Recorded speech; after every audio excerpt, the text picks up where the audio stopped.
انسانی نسل کے دو بڑے وحشی قبیلے جو اپنے ارد گرد رہنے والوں پر ظلم و زیادتیاں کیا کرتے اور انسانی بستیاں تخت و تاراج کر دیتے تھے۔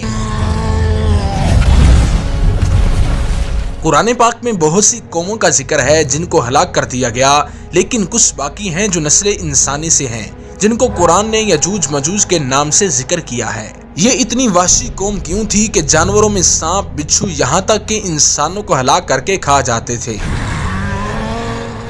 یہ قوم کہاں آباد تھی، لوگوں نے اس سے کیسے چھٹکارا پایا، اس قوم کا مقابلہ کس نے کیا، جانیں گے آج کے اس ویڈیو میں، اس لیے ہماری آج کے اس ویڈیو کو آخر تک لازمی دیکھیے گا۔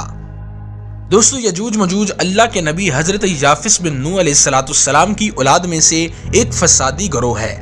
ان لوگوں کی تعداد بہت زیادہ ہے۔ یہ لوگ بلا کے جنگجو، خون خوار اور بالکل ہی وحشی اور جنگلی ہیں، جو کہ بالکل جانوروں کی طرح رہتے ہیں۔ موسم ربیع میں یہ لوگ اپنے غاروں سے نکل کر تمام کھیتیاں اور سبزیاں کھا جاتے تھے اور خشک چیزوں کو لاد کر لے جاتے تھے۔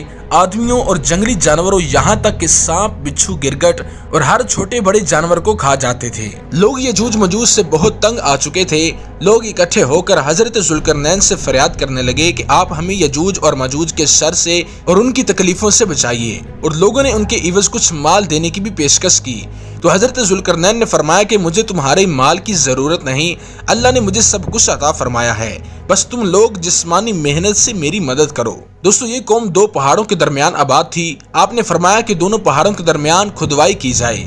جب پانی نکل آیا تو اس پر پگھلائے گئے تانبے سے اور گارے سے پتھر جمائے گئے اور لوہے کے تختے نیچے اور اوپر کی جانب اور ان کے درمیان لکڑی اور کوئلہ بروا دیا گیا اور پھر اس میں آگ لگوا دی۔ اس طرح یہ دیوار پہاڑ کی مانند بلندی تک اونچی کر دی گئی اور دونوں پہاڑوں کے درمیان کوئی جگہ نہ چھوڑی گئی۔ پھر پگھلایا ہوا تانبا دیوار میں پلا دیا گیا، جو کہ سب کچھ مل کر مضبوط اور نہایت مستحکم دیوار بن گئی۔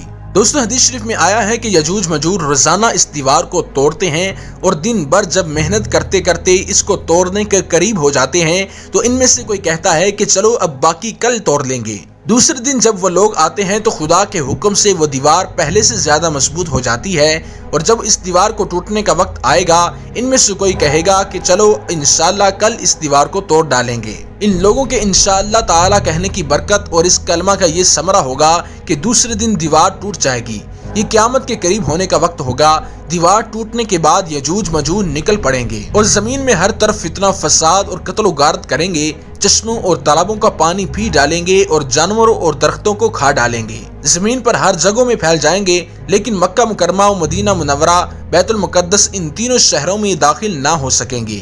پھر حضرت عیسیٰ علیہ السلام کی دعا سے ان لوگوں کی گردنوں میں کیڑے پیدا ہو جائیں گے اور یہ سب ہلاک ہو جائیں گے، جس کا ذکر اللہ تعالیٰ نے قرآن کریم میں فرمایا، حتی اذا فتحت یأجوج و مأجوج وہم من کل حدب ینسلون، یہاں تک کہ جب کھولے جائیں گے یجوج مجوج اور وہ ہر بلندی سے ڈلکتے ہوں گے۔ دوستو، ایک روایت میں آتا ہے کہ حضرت عیسیٰ علیہ السلام کو حکم ہوگا کہ وہ مسلمانوں کو طور کی طرف جمع کر لیں، کیونکہ یجوج مجوج کا مقابلہ کسی کے بس میں نہ ہوگا۔ حضرت عیسیٰ علیہ السلام اور ان کے ساتھی اس وقت ایسی جگہ کھڑے ہوں گے جہاں غذا کی سخت قلت ہوگی۔ پھر لوگوں کی درخواست پر حضرت عیسیٰ علیہ السلام یجوج مجوج کے لیے بد دعا فرما دیں گے، بس اللہ تعالیٰ ان کی گردنوں اور کانوں میں کیڑا پیدا کر دے گا جو بعد میں پھوڑا بن جائے گا، جس کے پھٹنے سے یہ ہلاک ہونا شروع ہو جائیں گے، سب کے سب مر جائیں گے، ان کی لاشوں سے ایک بالش زمین بھی خالی نہ ہوگی اور ہر طرف ان کی لاشوں کی گندی بو پھیل جائے گی۔ پھر عیسیٰ ابن مریم دعا کریں گے تو اللہ تعالیٰ اونٹ کی گردن برابر پرندے بھیجیں گے جو ان کی لاشوں کو اٹھا کر جانے کہاں پھینک دیں گے۔ پھر ایک بارش ہوگی جس سے کل زمین صاف اور شفاف ہو جائے گی اور ہر طرف ہریالی اور خوشحالی ہوگی۔